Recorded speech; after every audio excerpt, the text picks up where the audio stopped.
आणि दरम्यान पंतप्रधानांनी या अपघातातील मृतांच्या नातेवाईकांना पंतप्रधान राष्ट्रीय मदत निधीमधून 2 लाख रुपयांची मदत जाहीर केली आहे। त्याचबरोबर जखमींना 50,000 रुपयांची मदत जाहीर केली आहे। पंतप्रधान मोदींनी या दुर्घटनेसंदर्भामध्ये शोक व्यक्त केला आहे।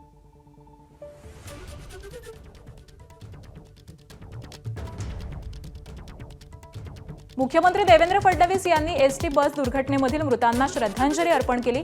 मृतांना श्रद्धांजली अर्पण करत मुख्यमंत्री देवेंद्र फडणवीस यांनी शोक व्यक्त केलेला असून त्यांच्या कुटुंबियांच्या दुःखात राज्य सरकार सहभागी असल्याचं सांगितलंय। जखमींची संपूर्ण काळजी घेतली जात असून आवश्यक ती सर्व मदत पुरवली जाते अशी देखील माहिती देण्यात आली आहे।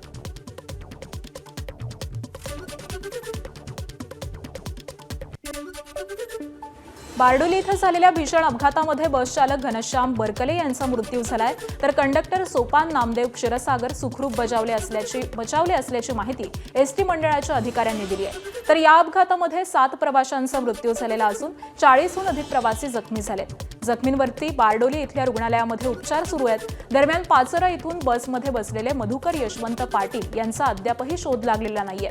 त्यांचे कुटुंबीय डीएनए चाचणीद्वारे ओळख पटवण्याची वाट पाहत आहे। मात्र मधुकर पाटील यांच्या पत्नी अर्चना पाटील यांची ओळख पटलेली आहे, तर त्यांचा आगीमध्ये होरपळून मृत्यू झालाय।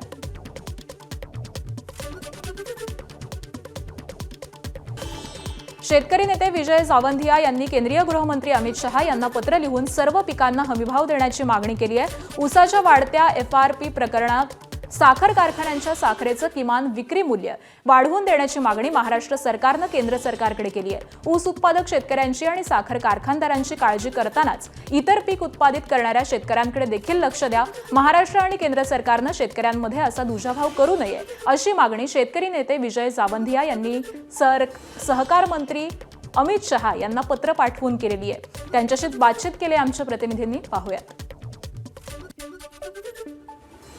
आपल्यासोबत ज्येष्ठ शेतकरी नेते विजय जावंधिया जी आहेत। जावंधिया जी, तुम्ही केंद्रीय सहकार मंत्री अमित शहा यांना पत्र लिहिलं आहे आणि ऊसा संदर्भात जो एक एफआरपी असतो आणि मग कारखानदारांनी किती किमतीमध्ये साखर विकावी या संदर्भातले जे नियम आहे त्याबद्दल काही मागणी केली। माझा प्रश्न असा आहे की आमचे मुख्यमंत्री देवेंद्र फडणवीस हे ऊसाबद्दल जेवढी जागरूकता दाखवतात तेवढी जागरूकता ते इतर पिकांबद्दल का दाखवत नाही।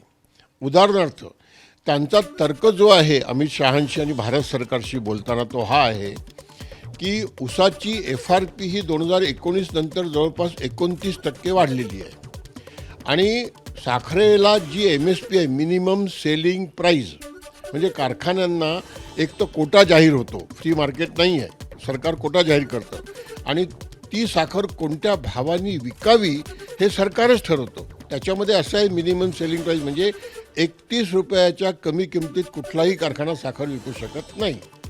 आता आमच्या मुख्यमंत्र्यांचा जो तर्क आहे तो हा आहे की बा जर एफआरपी ऊसाची जर 29% वाढवलेली आहे तर मग साखरेची एमएसपीसुद्धा 29-30% वाढवली पाहिजे आणि ती 31 रुपयाची 41 रुपये केली पाहिजे। मी इथे स्पष्ट करतो पहिले की एमएसपी जरी 31 रुपये असली तरी कारखानेवाले 31 रुपयाच्या कमी विकू शकत नाही, पण 31 रुपयापेक्षा जास्त भावाने विकू शकतात। मग आम्ही आज 45-50 रुपये किलो साखर घेऊन खातोय ना, मी कालच आणली 48 रुपये किलो साखर। आता जी 41 रुपये करण्याची मागणी आहे, माझा यालाही विरोध नाही, पण मग काय होईल 41 रुपये kilo MSP minimum selling price झाली तर कारखाने 41 रुपयापेक्षा कमी किमतीत साखर विकणार नाहीत। म्हणजे मग उपभोक्त्यांनी ही 45, 50, 55, 60 रुपये किलोनी विकत घेण्याची तयारी ठेवावी, कारण 31 रुपये असतानाच आम्ही जर 50 रुपये किलो घेतो आहोत तर 41 रुपये एमएसपी झाली तर मग 60 रुपयापर्यंत विकत घेण्याची मानसिकता तयारी ठेवावी। दुसरं, 41 रुपये एमएसपी झाली तर मग कुठलीही साखर इम्पोर्ट जी आहे ती 41 रुपयाच्या कमी किमतीत होणार नाही असा त्याचा अर्थ होईल। मला यालाही विरोध नाही, म्हणून मी शहासाहेबांना पत्र लिहिलं की आम्ही 60 रुपये किलो साखर घेऊन खायला तयार आहोत, आमचा विरोध नाही। पण मग तुम्ही जर साखरेला आणि ऊसाला जर असं संरक्षण देता पॉलिसी सपोर्टचं, तर मग आमची जी एमएसपी आहे, मिनिमम सपोर्ट प्राईस, कापसाला, सोयाबीनला, मक्याला, डाळींना, तेलबियांना, त्याची सुरक्षा आणि त्याची गॅरंटी का देत नाही? तुम्ही शेतकऱ्यांमध्ये सावत्रपणाची वागणूक का करता? काँग्रेसही हेच करत होती, मग आजही तेच सुरू आहे. हा मुद्दा मी त्यांच्यासमोर मांडलेला आहे आणि मला असं म्हणायचं आहे की मिनिमम सपोर्ट प्राईसची जबाबदारी घेणं हे आता सरकारचं कर्तव्य झालेलं आहे. पेट्रोल डिझेलचे वाढते दर आणि महागाईच्या विरोधामध्ये राष्ट्रवादी काँग्रेस शरदचंद्र पवार पक्ष आज नवी मुंबईमध्ये आंदोलन करणार आहे. पक्षाच्या वतीनं भव्य मोर्चा काढण्यात येणार असून खासदार सुप्रिया सुळे, प्रदेशाध्यक्ष शशिकांत शिंदे, जयंत पाटील, रोहित पवार, जितेंद्र आव्हाड आणि उरण नगराध्यक्षा भावना घाणेकर यांच्या नेतृत्वाखाली हे आंदोलन होणार आहे. मुंबई, नवी मुंबई आणि ठाणे परिसरामधून मोठ्या संख्येनं कार्यकर्ते या मोर्चामध्ये सहभागी होणार असून वाढत्या महागाईबाबत सरकारला जाब विचारला जाणार आहे. आज दुपारी महायुतीची संयुक्त पत्रकार परिषद आयोजित करण्यात आली आहे. भाजपचे प्रदेशाध्यक्ष रवींद्र चव्हाण, राष्ट्रवादीचे प्रदेशाध्यक्ष सुनील तटकरे आणि मंत्री उदय सामंत ही संयुक्त पत्रकार परिषद घेणार आहेत. महायुतीमधील बंडखोरी शमवणं, त्याचबरोबर शिस्तभंगाच्या प्रकरणांवरती कारवाईबाबत भूमिका स्पष्ट करण्यासाठी पत्रकार परिषदेचं आयोजन करण्यात आलं. आज दुपारी 12 वाजता महायुतीच्या पत्रकार परिषदेला सुरुवात होईल. एबीपी माझा, उघडा डोळे बघा नीट.